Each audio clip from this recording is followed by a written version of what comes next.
നമ്മൾ തമ്മിൽ first time സംസാരിക്കാൻ ഇട വന്നൊരു സ്ഥലം ഇവിടത്തെ തന്നെ പുഞ്ചക്കിരിയിലെ ഷാപ്പിൽ വെച്ചാണ്. ഞാൻ വെള്ളം അടിക്കാറൊന്നുമില്ല, അതിനൊന്നും വേണ്ടി പോയൊന്നുമില്ല. ഫുഡ് കിട്ടും, അടിപൊളി ഫുഡ് കിട്ടും. അവിടുത്തെ ഫിഷ് അതെന്റെ ഒരു വീക്ക്നെസ് ആയിരുന്നു, മീൻ പൊള്ളിച്ചത്. അപ്പൊ അത് കഴിക്കാനാണ് ഞാൻ ചെന്നത്. എന്റെ 1-2 കൂട്ടുകാർ കോളേജ് ഫ്രണ്ട്സ് ഒക്കെ ആയിട്ട് നമ്മൾ ചെന്നു. അപ്പൊ ഇവൻ അന്ന് എന്റെ ഫ്രണ്ടിന്റെ ഫ്രണ്ടാണ്. എനിക്ക് അത്രേ പരിചയമുള്ളൂ, വേറെ പരിചയമൊന്നുമില്ല. ഒരു പയ്യൻ ഓക്കെ. അങ്ങനെ ഹി ജസ്റ്റ് കെയിം ഇൻ. അപ്പൊ ഇടയ്ക്കിടയ്ക്ക് എന്റെ ഈ ഒരു മൈ ബെസ്റ്റ് ഫ്രണ്ട് ഫെലോ കുറച്ചധികം പ്രൈസ് ചെയ്യുമായിരുന്നു പുള്ളിക്കാരനെ. അപ്പൊ എനിക്ക് ഇങ്ങനെ I had one ego when I was in college. എനിക്ക് വെച്ചാൽ എല്ലാരും എന്നെ പുകഴ്ത്തണം എന്നിട്ടുണ്ട്.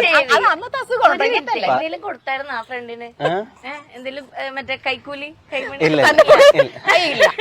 ചുമ്മാ ലൈക്ക് ഇവന്റെ സാലറി ഹൈ ആണ്, അങ്ങനെയാണ് ഇങ്ങനെ പുകഴ്ത്തലുണ്ട്. എനിക്ക് പൊതുവെ എന്തോ ഇയാളുടെ പേര് ഇങ്ങനെ ഒരു ചർച്ചയിൽ വരുമ്പോൾ എനിക്ക് ഇഷ്ടമല്ലായിരുന്നു. ഞാൻ കണ്ടിട്ടില്ല, കേട്ട് എനിക്ക് ഇഷ്ടമല്ലായിരുന്നു. So one day he came, ആ പുഞ്ചഗിരി ഷോപ്പിൽ ഹി ജസ്റ്റ് കെയിം. വന്നതേ ഫുള്ളൊരു ആറ്റിറ്റ്യൂഡാണ് വന്നു കയറിയത്. എന്റെ ഒന്നും മുഖത്തോട്ട് പോലും നോക്കുന്നില്ല. ഹി കെയിം ദർ, ഹി സാറ്റ്. എല്ലാരും അടിച്ചു പൊളിച്ച് കഴിക്കുന്നു. ഇറങ്ങാൻ സമയപ്പോഴത്തേക്കും പുള്ളിക്കാരൻ നൈസായിട്ട് അങ്ങ് ഇറങ്ങി. ബില്ലെല്ലാം കൂടെ വന്ന് എന്റെ തലയിലായി. അപ്പൊ എനിക്ക് ഒന്നാമതേ പുള്ളിക്കാരനെ ഇഷ്ടമല്ലായിരുന്നു. അപ്പൊ പുള്ളിക്കാരൻ അടിച്ചു കയറ്റിയ ഫുഡിന്റെ ബില്ല് എനിക്ക് വന്നപ്പോ ഞാനെല്ലാം കൂടെ ഇപ്പൊ ഒരു പണി കിട്ടിയല്ലോ. കിട്ടി എല്ലാം കൂടെ ചേർത്ത് ഇപ്പൊ ഞാൻ ഒരു പണി കൊടുത്തേക്കുന്നേ. അപ്പൊ ഞാൻ ഇങ്ങനെയും ഇരുന്ന് അങ്ങനെ ഞാൻ അവിടെ ഇരുന്ന് എല്ലാ ഫ്രണ്ട്സിനെയും തെറി വിളിച്ചു. ആര് പറഞ്ഞിട്ട് അവനെ ഇവിടെ വിളിച്ചോണ്ടെന്ന്, അവൻ കഴിച്ച എന്റെ ബില്ല് ഇപ്പൊ ഞാൻ കൊടുക്കേണ്ട വന്നില്ലേ എന്നൊക്കെ പറഞ്ഞ് ചൊറിയായി. പക്ഷെ പിന്നെ അതിന്റെ കോമ്പൻസേഷൻ ഉണ്ടാക്കി. 2-3 ദിവസം കഴിഞ്ഞപ്പോ ഈ പുള്ളിക്കാരൻ തന്നെ വീണ്ടും വേറൊരു കഫേയിൽ വന്നു. അവിടെ ഫുഡ് കഴിച്ചിട്ട് ഞാൻ പതിയെ കൈ കഴുകാൻ എണീച്ചങ്ങ് പോയി. ബില്ല് വന്നപ്പോ പുള്ളിക്കാരന്റെ തലയിലായി ബില്ല്. അന്ന് ഇവനെ കൊണ്ട് കൊടുപ്പിച്ചപ്പോ ഒരു സമാധാനം. വേറൊന്നും ആദ്യത്തെ ഇൻസിഡന്റ് മനഃപൂർവ്വം അല്ലായിരുന്നു അല്ലെ അശ്വിൻ മനഃപൂർവ്വം ആയിരുന്നില്ല, അത് പിന്നീട് I came to know. The thing is that ഇവനെ 1-2 ഫ്രണ്ട്സ് വിളിച്ചു വരുത്തിയതാണ്. അപ്പൊ ഇവൻ എമർജൻസി ആയിട്ട് വർക്കിന്റെ കാര്യത്തിൽ ഇറങ്ങി പോയതാണ്. പക്ഷെ എനിക്കന്ന് ഇവനെ പരിചയമില്ലാത്തതുകൊണ്ട് ഐ ഫെൽറ്റ് വെരി ലൈക്ക് ഒരുമാതിരി ഇറിറ്റേറ്റഡ് ആയി.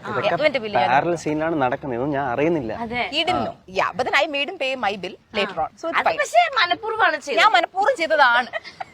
ഞാനത് മനഃപൂർവ്വം ചെയ്തല്ല, അത് ഒരു സിറ്റുവേഷൻ വന്നുപോയി, അതുകൊണ്ട് ഞാൻ കൊടുത്തത്. അതിനൊക്കെ ഞാൻ മാക്സിമം ഉപയോഗിക്കുന്നുണ്ട്, യൂട്ടിലൈസ് ചെയ്യുന്നുണ്ട്. അപ്പൊ കുഴപ്പമില്ല. ഓക്കെ, ഞാന് അശ്വിൻ എന്തോ ആക്ച്വലി എഴുതിയിട്ടുണ്ട്, എനിക്കിത് വായിക്കാൻ പറ്റില്ല. അത് എക്സ്പ്രഷൻ ചെയ്തിട്ട് കാണിക്കണം. ഞാൻ വായിക്കണില്ല. ഇതിൽ എഴുതിയിട്ടുള്ള അതിനിഷ്ടായി.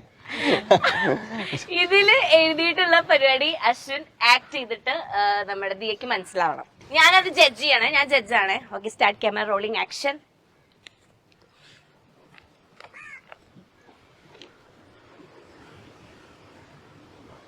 என்னென்னமோ தோணுற, என்ன எக்ஸ்பிரஷன் இது? கொஞ்சம் விடுங்கம்மா, பெர்ஃபார்ம் பண்ண விடுங்கம்மா.